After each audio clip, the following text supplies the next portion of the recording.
Hey everybody, Cathy McLeish back here again. And today in my series on alcoholism, I just want to talk about something that is just on my heart. So I want to share probably my biggest awakening when I got sober. I got sober at 27. I've been sober, away from a drink, never one drink since that time. And I just like to share about my experience and the experience that I have watched and seen, observed, and learned from the people that have gone before me and other people that I tried to help. So a lot of people either helping me or me working with other people trying to find this new way of life that we did not know was out there when we were drinking. So here was probably my main hesitation about putting down alcohol.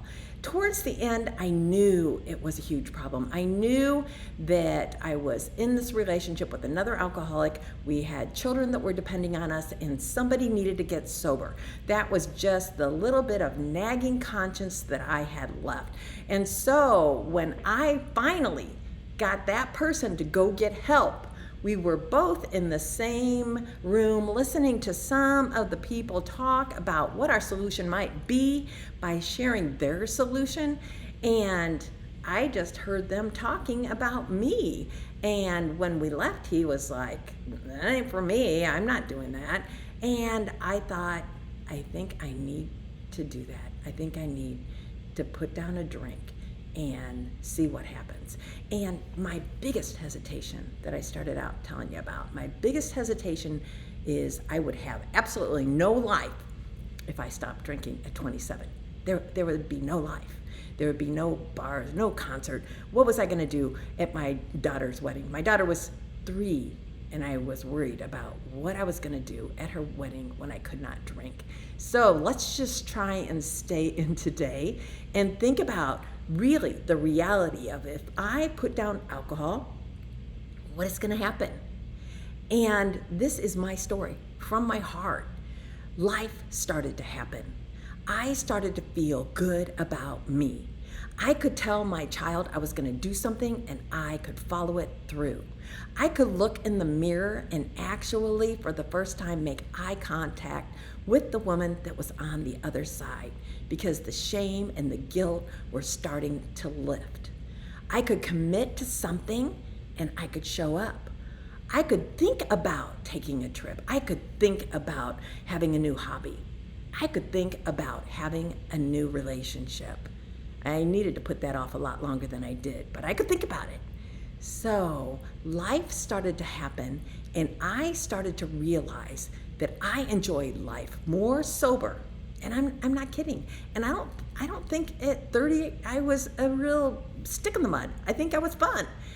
I started to realize conversations were better. I could remember what I heard. I could remember what I said. I could find interest in other people outside of myself and listen to what was going on in their life and enjoy it.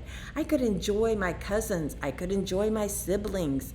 I had a lot of work to do on those closer relationships, but I could be more comfortable in my own skin.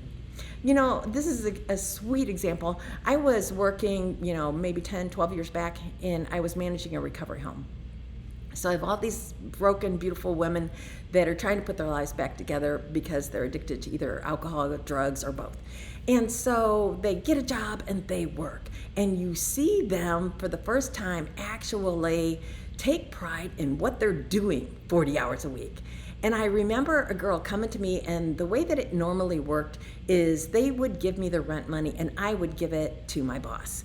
And one girl came to me after she got her paycheck and had gone to the bank and had her rent money for the week for being in this recovery home. And she said, I don't want to give it to you. Can I please go with you and give it straight to your boss? And it was like she was so proud of earning that money, of taking care of herself, of being responsible and accountable, self-supporting, that she wanted to be the one to deliver it to the boss. And of course I allowed her to do that, but I will never forget that example of what it feels like when you come out on the other side of addiction and you actually perform at the level that you're capable of performing. And then it just gets better it just goes higher. And we get to level up if we're willing to keep on doing the work that makes us solid, that gives us a foundation, that gives us roots in this new life. It just doesn't happen by putting down the drink. There's a reason that we drink as alcoholics. And I don't know everybody's reason. I have come to understand my reasons. And I didn't get to the bottom of them by just thinking about it in my own head. My own head kept me out there drinking alcoholically. So I needed other people. I needed some bigger than me to help me to sort out the why of why my choice was alcohol, why I didn't want to feel emotions, why I didn't want to look at the past. And a lot of it wasn't this big, ugly, dark monster that I thought it was going to be. A lot of it was very understandable. It was very manageable.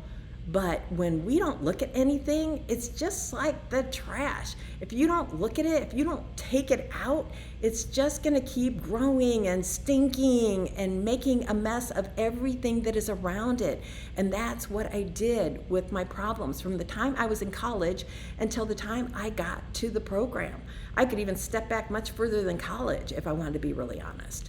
But if you don't look at your life, if you don't sort through the whys of the mistakes that you're making or the poor decisions that are happening, or even the omissions, what's happening in your life because you're not making good choices, if I don't sort anything out month after month, year after year, it's just going to pile up until it's too big for me.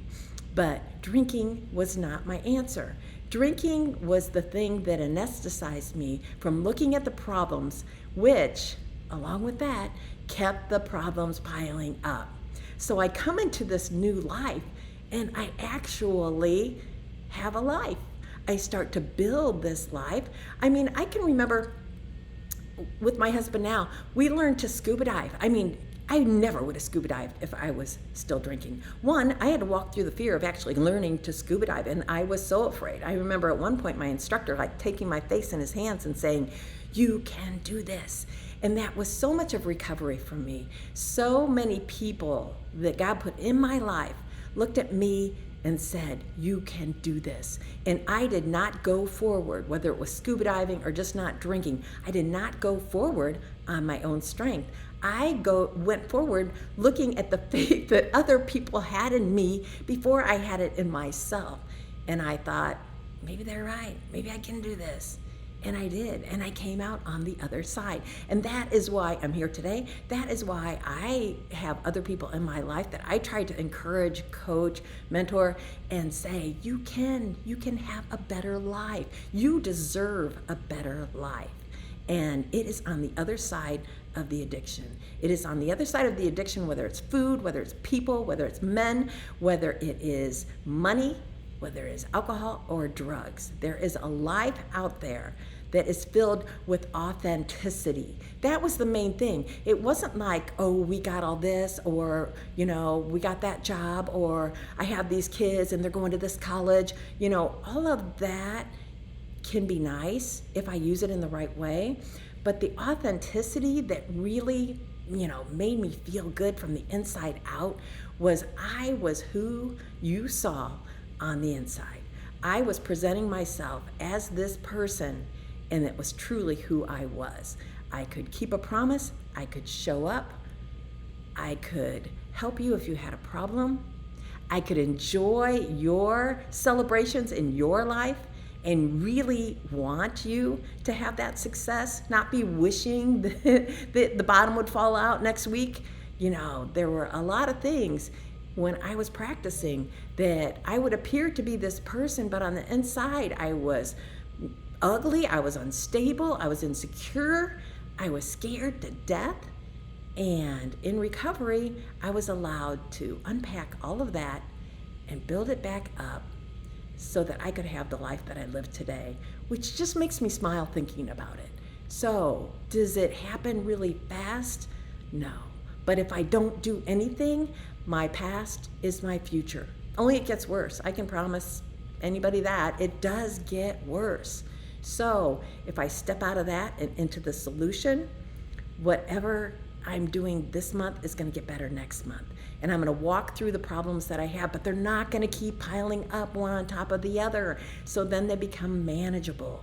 and they're manageable because I'm not drinking at them.